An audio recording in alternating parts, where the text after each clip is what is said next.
Itu yang kata kunci yang paling penting adalah beradaptasi. Ya. Modalnya sudah cukup kuat, orang-orang tetap mengenang dia sebagai seorang yang baik, tetapi ditambah dengan kemampuan adaptasi itu ternyata bisa berdampingan dengan pendatang baru. Dan sampai sekarang kita lihat masih survive.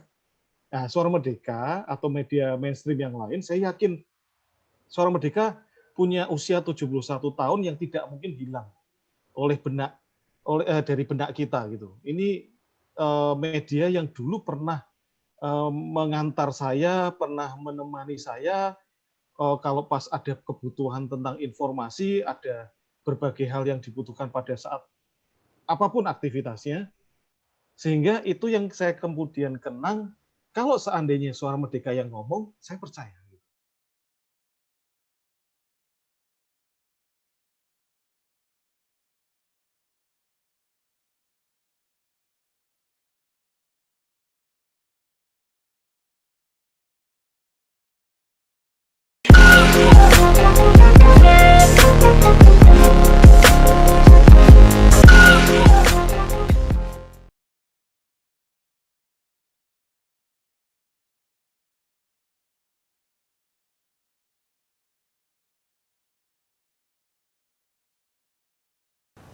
Bersama saya Bambang Sadono di channel Inspirasi Jawa Tengah. Mudah-mudahan channel ini bisa memberi inspirasi, motivasi, edukasi, informasi, dan syukur bisa membantu mencari solusi. Saya sudah bersama dengan Profesor Dr. Ridwan Sanjaya, SE, Eskom, MS, IEC, ya, Internet dan E-commerce. Ya. Rektor Unika Sugiya Pranata Semarang. Apa kabar, Prof? Kabar baik, Pak Bambang. Selamat Iya. sore. Ya, selamat sore. Ini saya memang memerlukan wawancara dengan Prof. Ridwan ini karena sehubungan dengan Suara Merdeka, Harian Suara Merdeka akan mencapai usia 71 tahun. Nah, salah seorang pakar yang mungkin agak memahami perkembangan teknologi IT itu adalah Prof. Ridwan, kira-kira begitu. Dan katanya ada hubungan emosional, lu pernah cerita bahwa termasuk keluarga besar Suara Merdeka. Bisa cerita, Prof? Silakan. Ya, saya yang pasti dilahirkan, hidup, dan berkembang biak ya Pak ya. Ya. Itu dari Suara Merdeka, karena memang sejak lahir itu ayah saya dan ibu itu memang usahanya di bidang koran. Jadi agen Suara Merdeka itu sudah lama sekali, sampai saya juga lupa. Yang jelas sejak saya lahir itu sudah ada, dan saya ikut ngantar koran itu setiap pagi. Di kota Semarang? Di kota Demak, Pak Bambang. Oh, kota Demak. Ya, itu kalau nggak ada Suara Merdeka itu nggak jadi agen gitu ya. Ya mungkin saya juga beda ceritanya ya. Karena dari situ kan bisa sekolah, bisa kuliah. Waktu itu juga Suara Merdeka ada beasiswa juga gitu. Oh iya, betul. Ya, jadi ada yang siswa-siswa yang nilainya bagus, kemudian beri beasiswa, betul itu. Ya, ya. Ya, Prof. Nah, ini kan Suara Merdeka dan termasuk semua media cetak lah di Indonesia ini. Ini kan mengalami situasi yang berubah, terutama dia dari segi IT, kemudian dampaknya ke audien dan bisnis. Nah, bagaimana Prof. Ridwan melihat perkembangan ini, dampaknya terhadap media? Ya, memang tidak bisa dipungkiri kalau teknologi ini kemudian membawa dampak bagi media cetak ya, terutama media cetak ya, karena orang-orang yang sekarang ini, anak-anak muda yang sekarang ini ada itu ternyata lebih mencintai yang tidak dalam bentuk cetak. Nah ini kan agak repot. Tapi masih ada hal yang positif, maksudnya masih ada harapan karena ada generasi-generasi yang masih ada di dunia ini yang tidak bisa kalau tidak pegang yang cetak itu. Saya juga termasuk karena saya itu kalau pagi menjalani rutinitas ritual pagi itu ya biasanya pegangnya koran gitu. Nah kalau tidak pegang koran itu rasanya mungkin ada yang kurang gitu. Dan itu saya yakin itu dialami oleh banyak banyak ini ya, banyak orang yang seusia saya atau bahkan lebih senior daripada saya. Ya. Gitu. Iya, Bro. Nah, ini memang jadi tantangan bagi yang muda-muda, Pak Bambang. Karena yang muda-muda ini kan mungkin lahir ini sudah tahu teknologi, sudah terbiasa dengan gadget, tinggal bagaimana media cetak atau Suara Merdeka itu bisa beradaptasi dengan mereka-mereka yang dengan teknologi tadi. Nah, kalau itu seandainya bisa, itu artinya kan dari sisi yang senior itu bisa tetap di-handle, tetap ditangani, tetapi yang baru itu juga tidak lepas gitu. Nah, itu belum banyak yang menemukan rumusannya, belum banyak yang menemukan formula yang paling tepat. Gitu. Ya, jadi konten tetap seperti apa yang dikembangkan Suara Merdeka, hanya media komunikasinya yang mungkin menyesuaikan gitu, Bro, kira-kira. Mungkin juga kontennya itu agak berbeda. Artinya anak muda mungkin juga pendekatannya tidak dengan bahasa-bahasa yang itu ya, yang seperti kita biasa terima gitu. Ya. Mereka suka yang ringan-ringan, mereka suka yang kadang-kadang itu sesuatu yang menarik untuk diikuti ya, alias kalimat-kalimatnya itu penuh dengan gejolak-gejolak gitu. Tetapi yang paling penting adalah Suara Merdeka tidak boleh kehilangan identitas. Jadi meskipun gaya penyajiannya berbeda, itu konten yang disajikan dalam wujud yang berbeda, tetapi integritas, kemudian kejujuran, kemudian juga hal-hal baik yang di sana tidak memprovokasi dan lain sebagainya tetap harus dipegang gitu, Pak Bambang. Iya, jadi seperti pada umumnya apa yang sekarang disebut media mainstream itu ya. Jadi artinya etika jurnalistik komitmen itu masih sangat kuat sehingga justru bisa menjadi rujukan kalau orang mendapat berita dari medsos itu sebenarnya yang benar di mana gitu ya. Betul, saya yakin itu tidak pernah hilang meskipun Ya. kita juga mengakui bahwa akan ada orang-orang yang semakin lama tidak membaca media mainstream ya, tidak membaca media cetak, tapi bagian itu tidak mungkin dihilangkan. Artinya Suara Merdeka masih bisa berperan untuk apa tadi ya, menjadi rujukan informasi ya. Jadi kalau mungkin ragu-ragu terhadap medsos ini kemana ini cari yang benar itu gitu kira-kira, Bro. Saya membuat analogi, Pak Bambang. Iya. Jadi beberapa waktu yang lalu ketika kita sedang diguncang yang namanya disruptive innovation ya. Pada waktu itu kan teman-teman selalu merujuk ke transportasi, ke bisnis transportasi, di mana pemilik pasar itu ternyata kalah dengan pendatang baru. Tapi sebetulnya pemilik pasar itu punya satu keistimewaan adalah kepercayaan. Mereka punya masa lalu yang penuh dengan kepercayaan dari para pelanggannya. Mereka tahu bahwa ini tidak mungkin kriminal. Kemudian juga dari sisi reputasi perusahaan itu juga baik gitu, aman dan lain sebagainya. Itu yang kemudian oleh mereka yang saya lihat dalam perkembangan berikutnya itu yang dijadikan sebagai modal untuk berhadapan-hadapan dengan yang baru. Dan ternyata tetap survive gitu. Artinya mereka kemudian tidak hilang karena mereka juga sudah punya modal dan bisa beradaptasi. Nah, itu yang kata kunci yang paling penting adalah beradaptasi. Modalnya sudah cukup kuat, orang-orang tetap mengenang dia sebagai seorang yang baik, tetapi ditambah dengan kemampuan adaptasi itu ternyata bisa berdampingan dengan pendatang baru. Dan sampai sekarang kita lihat masih survive. Nah, Suara Merdeka atau media mainstream yang lain, saya yakin Suara Merdeka punya usia 71 tahun yang tidak mungkin hilang dari benak kita gitu. Ini media yang dulu pernah mengantar saya, pernah menemani saya kalau pas ada kebutuhan tentang informasi, ada berbagai hal yang dibutuhkan pada saat apapun aktivitasnya, sehingga itu yang saya kemudian kenang, kalau seandainya Suara Merdeka yang ngomong, saya percaya. Gitu. Ya. Tetapi tinggal caranya gimana untuk bisa dengan yang baru-baru ini. Ya. Jadi kelebihannya justru trust dari publik itu lebih tinggi ya, Bro? Betul. Jadi itu model yang tidak bisa dinisbikan begitu saja, ya, tidak bisa diabaikan begitu saja. Ya. Saya sudah trust, saya yakin yang disampaikan itu tidak bohong dan tidak memprovokasi dan sesuai dengan kebenaran. Tinggal sampainya ke saya ini gimana? Karena begini Pak Bambang, saya pernah cerita juga.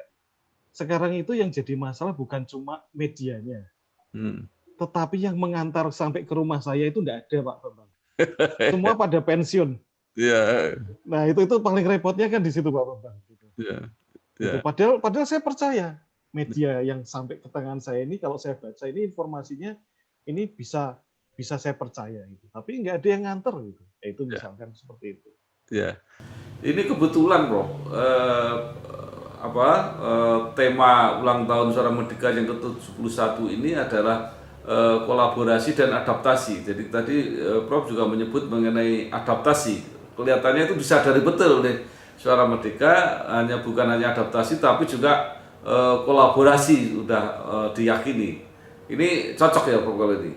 Mestinya iya, karena kita tidak bisa hidup tanpa teman dan kita tidak semuanya tidak ahli di semua hal gitu. Ya. Sehingga kalau sudah paham kalau tidak ahli di semua hal berarti harus ada teman lain yang bergandeng tangan. Nah, itu yang harus disadari bahwa kalau tidak begitu modalnya jauh lebih besar dan resikonya jauh lebih besar. Itu Pak Bambang. Iya. Lalu Prof. Ridwan kalau nggak salah pernah mengungkapkan tesis atau pendapat bahwa justru di era pandemi ini kadang-kadang muncul kreativitas dan kiat-kiat baru. Apakah kira-kira koran-koran ini juga bisa menemukan itu sekarang? Justru terpaksa itu. Tadi termasuk nggak ada yang nganter dan sebagainya itu. Baik Pak. Kebetulan yang saya tulis itu kalimat yang terkait dengan beberapa unit di tempat kami ya, di mana pada saat pandemi itu justru mereka itu kreatif untuk menghasilkan layanan yang terbaik untuk mahasiswa dan dosen. Yeah. Hal baru diciptakan. Ini saya lihat juga terjadi di media mainstream, media cetak terutama. Awalnya memang satu hal yang sulit untuk masuk ke dunia digital, masuk sesuatu yang asing ya, mungkin asing bagi teman-teman yang ada di media cetak itu masuk ke dunia digital.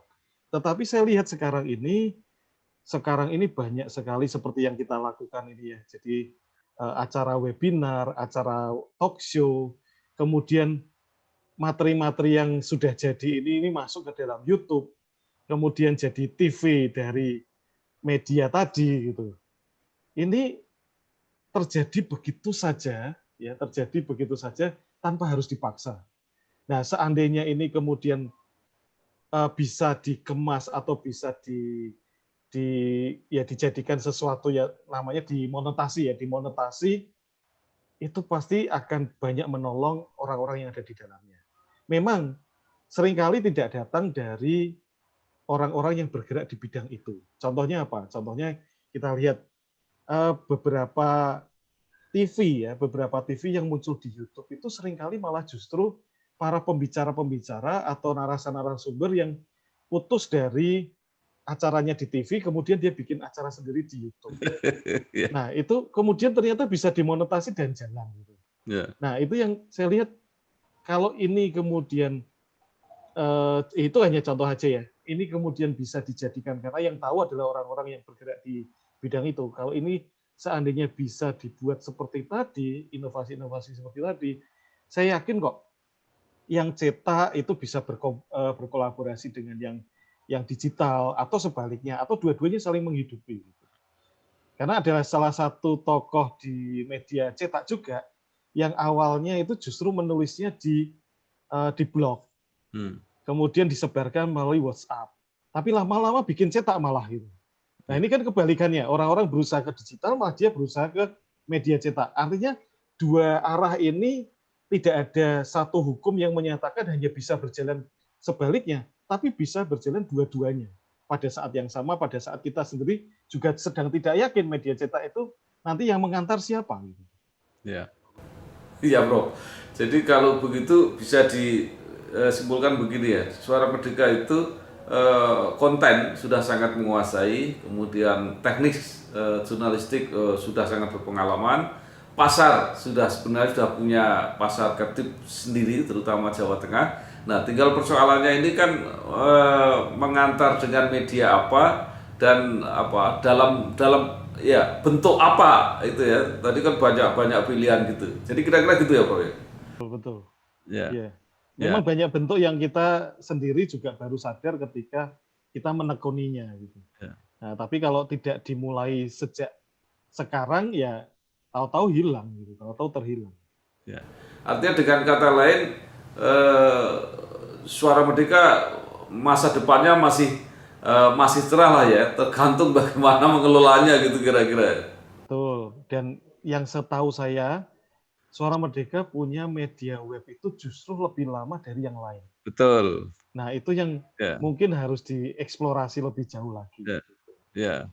Jadi itu zaman-zaman saya masih di situ mulainya. Itu hanya ada Republika, Kompas, sama Suara Merdeka awal-awalnya itu waktu itu. Ya. Dan YouTube ketika belum zamannya, Suara Merdeka pun sudah punya channel YouTube. Iya. Gitu. Baik, Prof.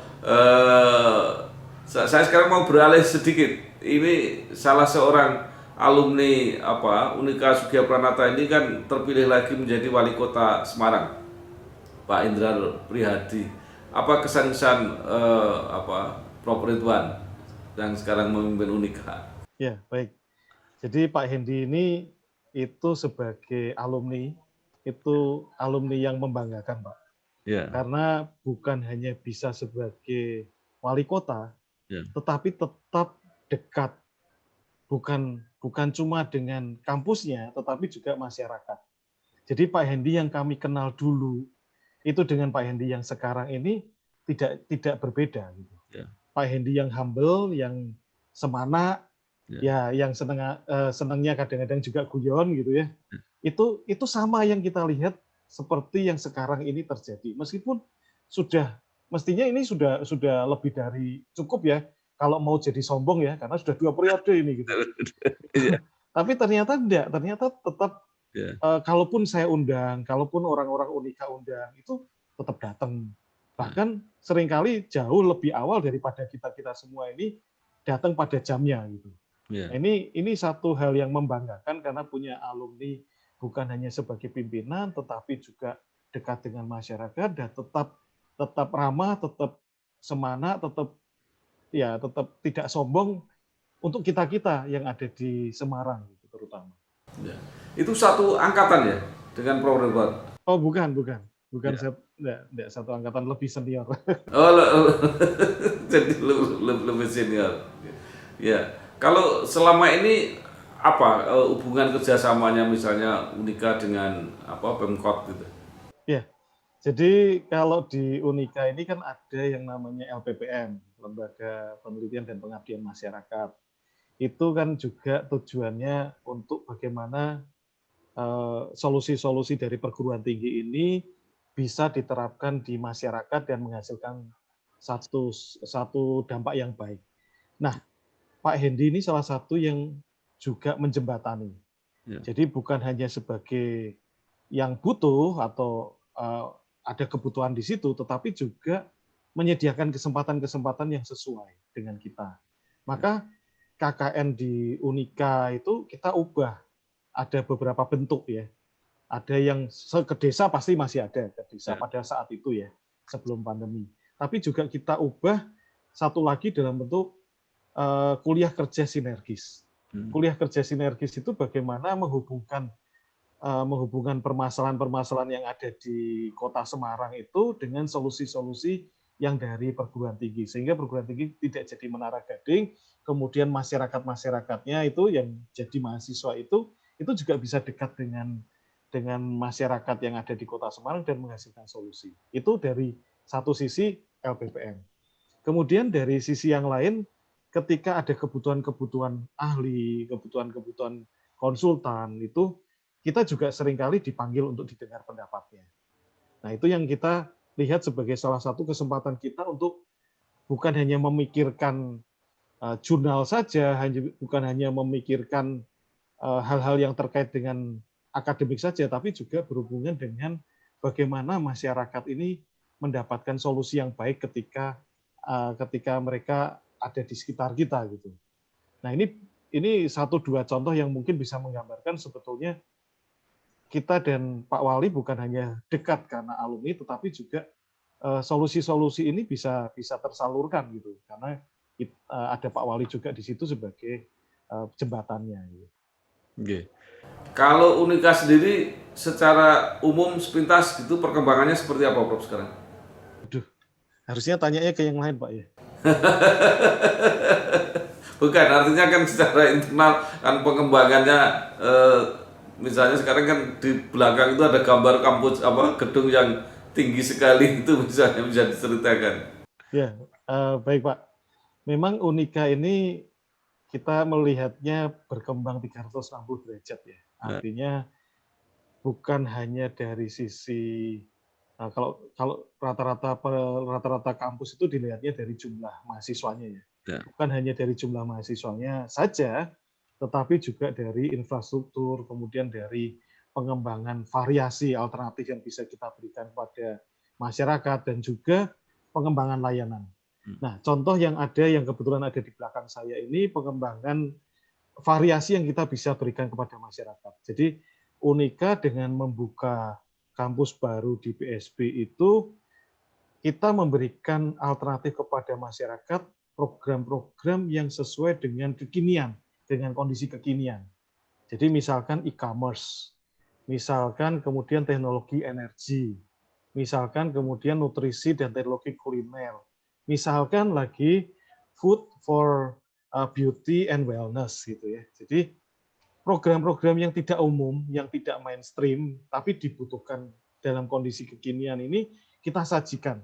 Karena memang ini salah satu yang kita baca dari laporan yang ada. Misalkan McKinsey menyebutkan, McKinsey pada tahun 2017 dan 2019 itu menyampaikan bahwa ada pekerjaan-pekerjaan yang hilang, tapi ada juga pekerjaan-pekerjaan baru yang muncul.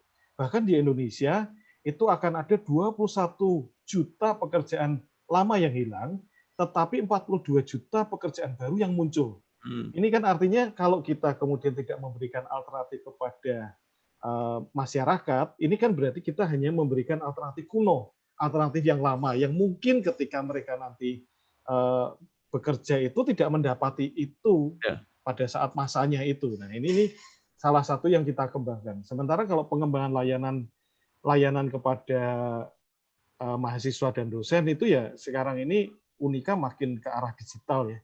Jadi berbagai kebutuhan masyarakat, terutama mahasiswa itu bisa tersajikan dengan cepat, bisa tersajikan tidak melalui banyak hub gitu ya, sehingga mereka itu bisa mendapatkan layanan yang paling baik dalam waktu yang tidak terlalu lama gitu. Itu Pak Bambang. Baik Prof, terima kasih sekali. Sayang sekali waktunya, sebenarnya masih banyak yang ingin diobrolkan ya. Terima kasih atas tanggapannya tentang Suara Merdeka, tentang Pak Wali Kota dan pengembangan Unika sendiri. Mudah-mudahan lain kali kita bisa ngobrol lagi dengan Profesor Dr. Ridwan Sanjaya, SE, Eskom, MS, IEC, Rektor Unika Sugiharto Semarang. Sekali lagi terima kasih Prof, sukses, sehat. Ya, terima kasih.